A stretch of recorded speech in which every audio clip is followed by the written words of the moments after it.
দাবানলের আগুনে পুড়ে ছারখার বাড়িঘর। সময় যতই গড়াচ্ছে বাতাসের বেগে আরো ভয়াবহ রূপ ধারণ করছে যুক্তরাষ্ট্রের ক্যালিফোর্নিয়ার দাবানল পার্ক ফায়ার। দাবানলের পরিস্থিতি এতটাই আগ্রাসী যে আগুন নিয়ন্ত্রণে রীতিমতো হিমশিম খেতে হচ্ছে দমকল কর্মীদের।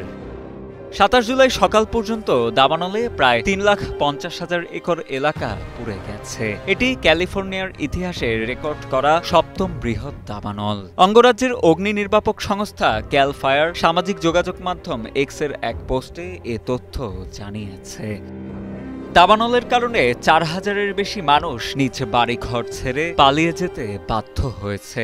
অঙ্গরাজ্যটির রাজধানী স্যাক্রামেন্টো থেকে প্রায় ১৪৫ কিলোমিটার উত্তরে চিকো শহরের কাছে একটি বড় গ্রামীণ পাহাড়ি এলাকায় আগুন ছড়িয়ে পড়েছে।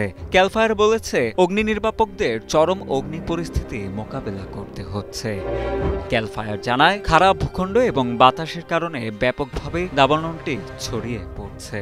এর আগে সেখানকার কাউন্টির চিকোর কাছে বুধবার আগুনের সূত্রপাত হয় এবং কয়েক ঘন্টার মধ্যে সেখানে এবং পার্শ্ববর্তী তেহামা কাউন্টির বিস্তীর্ণ এলাকা ধ্বংস হয়ে যায়।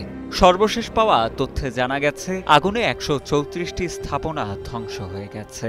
দাবানলের ঘন ধূসর ধোঁয়ায় একটি বিশাল স্তম্ভ তৈরি হয়েছে, যা আশেপাশের অঙ্গরাজ্যগুলোতেও ছড়িয়ে পড়েছে।